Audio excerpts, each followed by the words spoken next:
कक्षा 10 के छात्र, आज से हम प्रारंभ कर रहे हैं प्रथम पाठ से, इसलिए किसी भी प्रकार का मिसअंडरस्टैंडिंग नहीं होना चाहिए।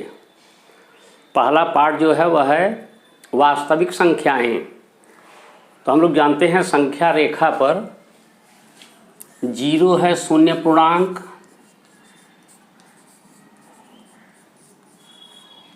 और इस तरफ बढ़ते हैं तो +1 +2 +3 and so on so fourth plus infinite प्राप्त होता है।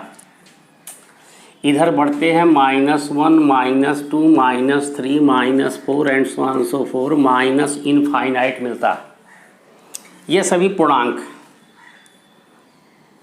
शून्य को कहा जाता है शून्य पूर्णांक, और इधर वाली जो संख्या है यह है धनात्मक पूर्णांक या धन पूर्णांक, और इधर वाली संख्या कहलाती है ऋण पूर्णांक। हमें वास्तविक संख्याओं पर पढ़ना है कि एलोरिथम क्या होता है और यूक्लिड विभाजन या विभाजन प्रमेयिका।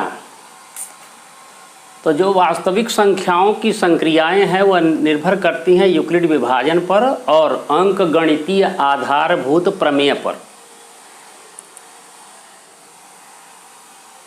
तो इसमें अगर ए और बी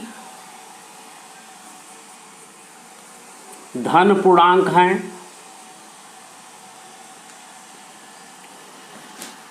तो हम जानते हैं कि अगर भाग की क्रिया कर रहे हैं ए में, बी से भाग कर रहे हैं, और ये क्यू बार डिवाइड किया जाता है और यहाँ पर आर शेष बच जाता है, तो इस ब्रैकेट के अंदर जो लिखा जा रहा है भाज्य, भाजक, भजनफल, और यहाँ बचेगा वह है शेषफल। तो इस संख्या का इतनी बार गुणा किया गया है तब भी यह पूर्ण रूप से कटा नहीं। अगर पूर्ण रूप से कट जाता तो यहाँ पर होता शेष। इसका मतलब है कि इसका गुणनखंड ये दोनों हुए। तो जब यहाँ पर शेषफल प्राप्त होता तो इसका मतलब है कि r का मान 0, r का मान 0।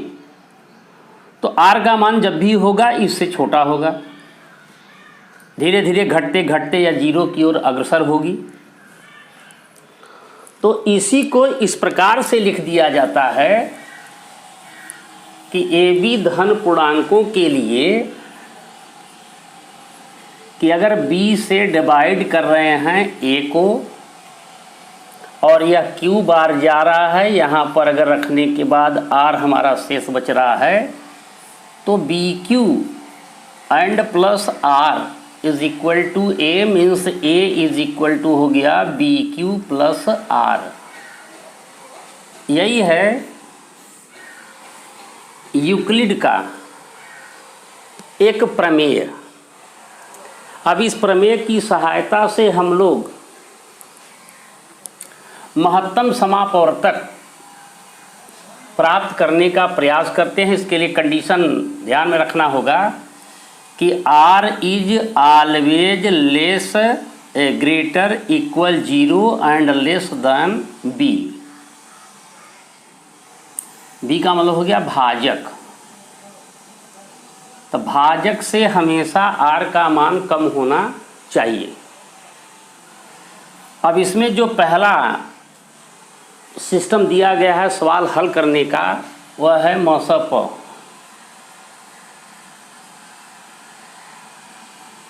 तो एक तो हम भाग विधि द्वारा निकालते हैं।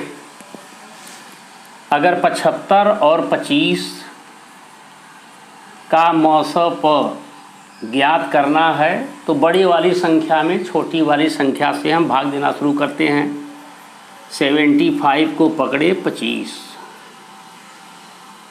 तो 3 बार गया 25 तिहाई 75, जीरो हो गया, इसका मतलब है यही 25 जो है वह मौसा प है।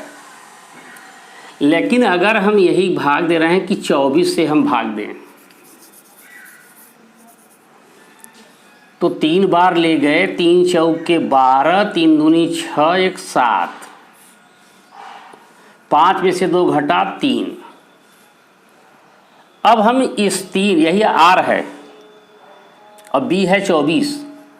अब यहाँ पर संख्या हम लाए 24, तो 3 अट्ठे 24 कट गया, यानी अंतिम विभाज्य मिला क्या 3। तो यही कहलाया म स प, यानी इस 3 से यह 24 भी डिविजिबल है और 75 भी डिविजिबल है। तो म स प का मतलब हो गया वह संख्या जिससे सभी विभाज्य हों, दिए गए म स प के सारे फैक्टर विभाज्य हों, वही संख्या कहलाती है म स प।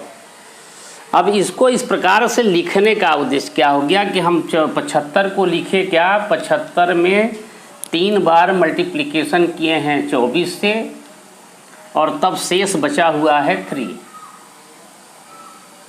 तो किस रूप में आ गया, यहाँ पर 75, तो A इज इक्वल टू हो गया B into Q plus R। A 75 है, B 24 से हम डिवाइड कर रहे हैं, 3 बार गया है Q की वैल्यू और रेस्ट बचा हुआ है 3।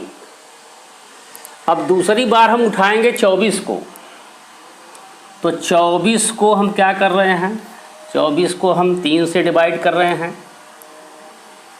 तो 3 8 प्लस 0, 3 8 प्लस 0, तो ये 24 A is equal to B Q and plus R, here R is equal to 0। तो इस प्रकार से अंतिम जो मल्टीपल प्राप्त हुआ वह है 3। तो 3 इन दोनों संख्याओं का हो गया म स प।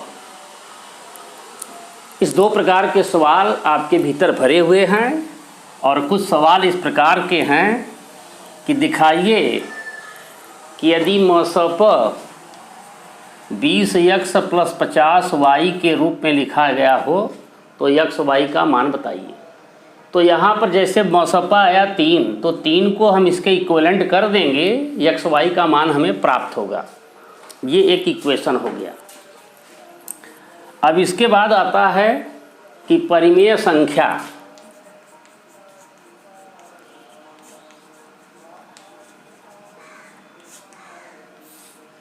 तो कोई भी संख्या जिसे हम P बटे Q के रूप में लिख सकें, जहाँ Q is not equal to 0, यानी किसी संख्या को अंश और हर, धनात्मक अंश और हर के रूप में लिखें लेकिन Q का मान 0 न हो, तो ऐसे संख्या को कहा जाता है परिमेय संख्या।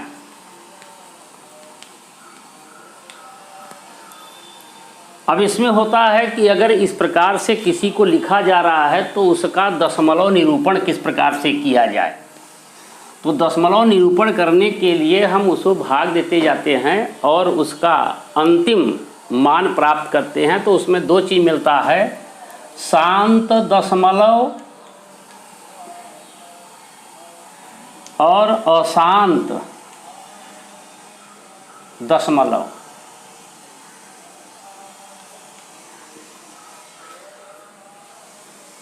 अगर किसी भी परिमेय संख्या को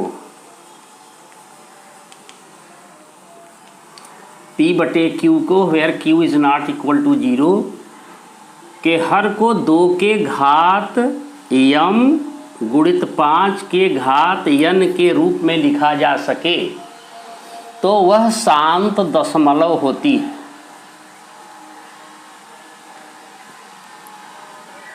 और यदि इस रूप में नहीं लिखा जा सकता तब उसे अशांत दशमलव कहा जाता है।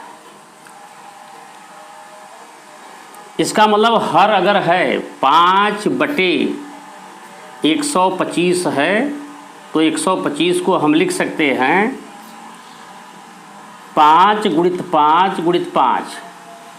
इसका मतलब है एक कटा तो 1/5 का स्क्वायर। इसका मतलब है 2 का पावर हो गया 0। तो इसे लिखा जा रहा है, इसका मतलब है कि 5/125 एक परिमेय संख्या है और इसका दशमलव मान शांत दशमलव होगा। शांत दशमलव का मतलब है कि उसका पूर्ण रूप से भागफल चला जाए। अशांत का मतलब होता है कि वह कभी भी भाग उसका परिपूर्ण न हो। जैसे 22/7 तो कभी भी इसका मान परफेक्ट 0 यानी इसका शेषफल 0 कभी प्राप्त नहीं होता।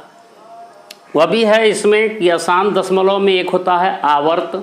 आवर्त का मतलब एक ही संख्या अगर बार बार आए, जैसे 10 में 3 का भाग दिया जाए तो 0.3 3 3 3 3 आता चला जाता है, कभी नहीं कटता। तो इसे कहा जाता है अशांत आवर्त संख्या। जो संख्या रिपीट कर रही है उसी के ऊपर बार लगा देते हैं, 0.3 बार। इसका मतलब है 3 की रेकरिंग हुई है, आवर्त हुई है। अगर किसी संख्या का मान 0.25 25 25 इस प्रकार से आ रहा है तो 2 अंकों की रेकरिंग हो रही है, तो उसको लिखते हैं 0.25 बार। इसका मतलब हर 25 के बाद 25 की रेकरिंग होती चली जाएगी। तो इसे कहा जाता है आवर्त अशांत संख्या। तो आप भाग देते चले जाएंगे, 4 अंक 5 अंक तक अगर भाग देते चले जा रहे हैं तो जहाँ पर संख्या मिलती चली जा रही है उसको हम दिखाते चले जाएंगे और उसे बार के रूप में लिखेंगे। आज आप इतना प्रथम अभ्यास का करेंगे। जिसको कोई भी सवाल ना आए वह अपने ग्रुप में उस क्वेश्चन को पूछ सकता है।